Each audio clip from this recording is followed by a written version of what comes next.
veins, I've been driving this train.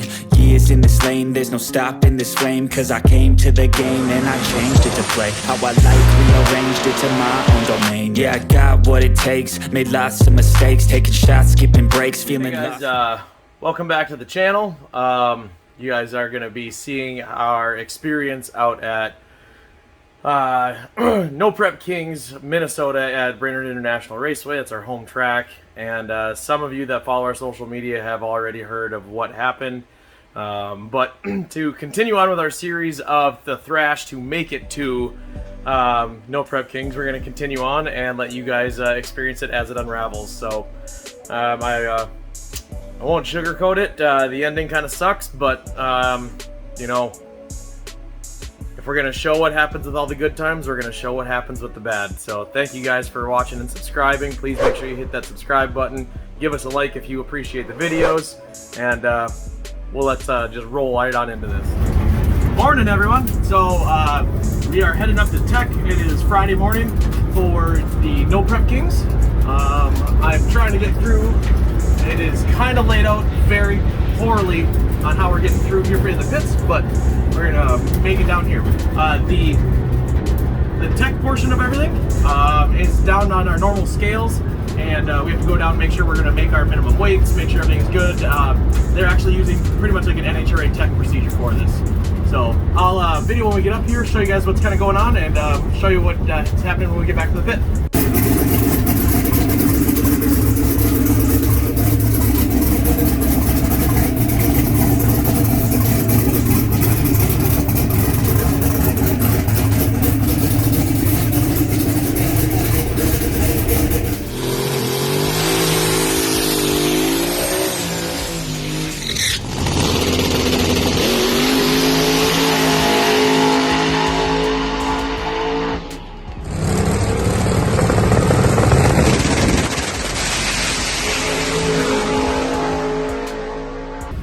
Behind me here, we've got Mike Kritzky and Pop. They're taking a look at what happened here.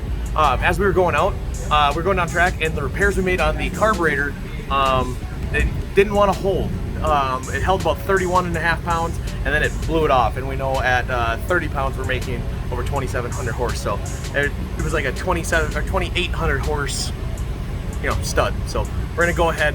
We gotta run into town. I'm making a list, gonna check it twice, and we gotta get some parts so we can go out and make another test pass tonight, hopefully. But we're gonna be doing some, you know, some at-track repairs on this. Like we're gonna be like gluing stuff down and everything. So we're gonna run, go get those stuff. We'll show you the repairs we're gonna be making right when we get back.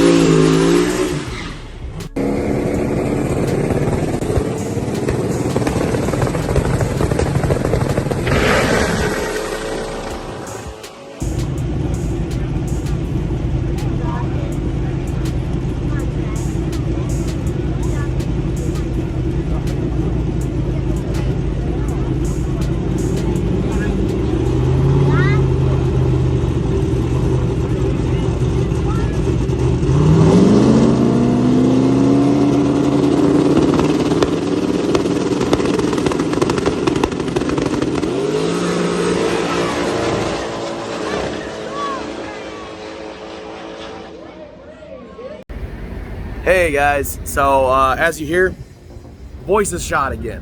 Couple of days out here of the yelling over cars, and you know, once like all the racing ends at night and it's dark and everything, like everybody just goes to bed. You know, we don't do anything else after that. So no nightlife had anything to do with my voice being shot. So we'll just say that. But you guys saw the pass we made yesterday, both of them. The second pass after we got the carburetor and everything kind of fixed on here.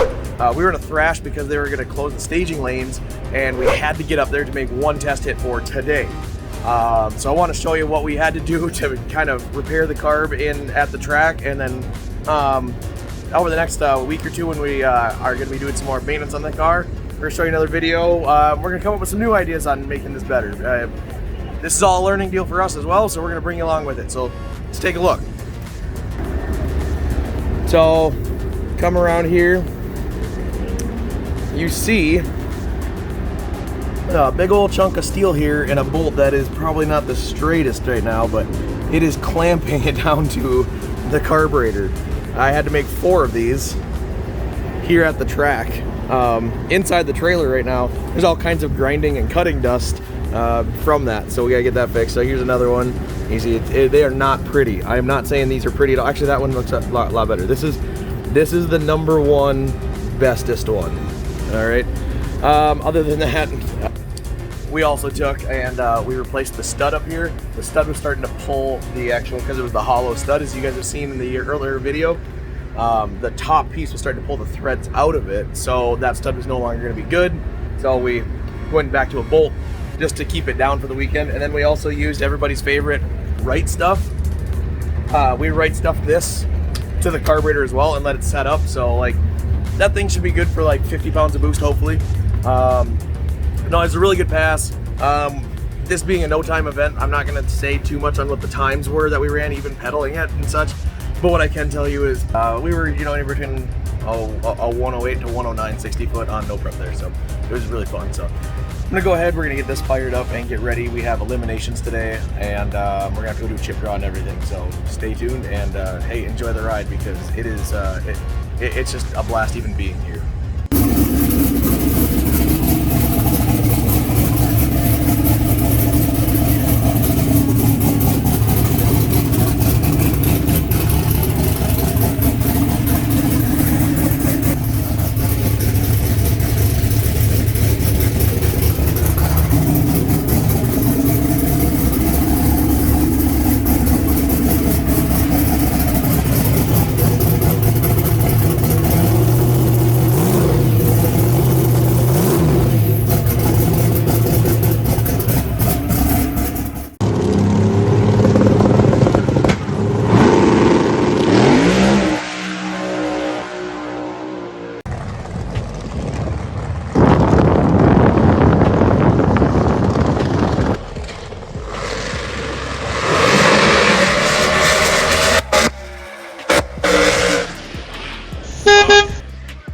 It got sideways quickly. Got sideways quickly, put it right in the wall. Fire! Fire! Send fire rescue. There better be a goddamn. Oh, please put it out. Driver's out of the car.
You gotta come over here and you gotta get a picture of your face for the tubes.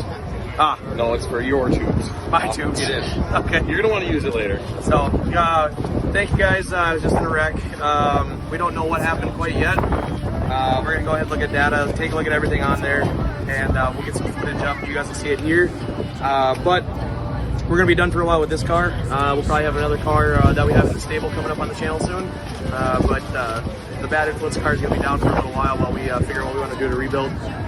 And you'll probably see some more Corvette and GTO action, and I'll probably do some more announcing and talking on the microphone and keeping this in voice. So we'll catch up with you in just a sec. And yeah, I'm about to fade away, cause every time I wake up I feel like it's Monday. Something's going wrong with all the hey everybody. So it's been a couple of days. Still getting my voice back, and just kind of needed a way to end this for you guys. So it obviously did not go the way we had planned. We worked our butts off. We got out to the track. We were there. We made passes. I was telling people, if I'm able to get out there and put the car in the beams and go down the track, it's already a win.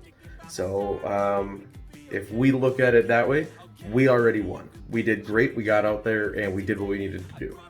Now we have the other portion of the car's wrecked. I'm okay.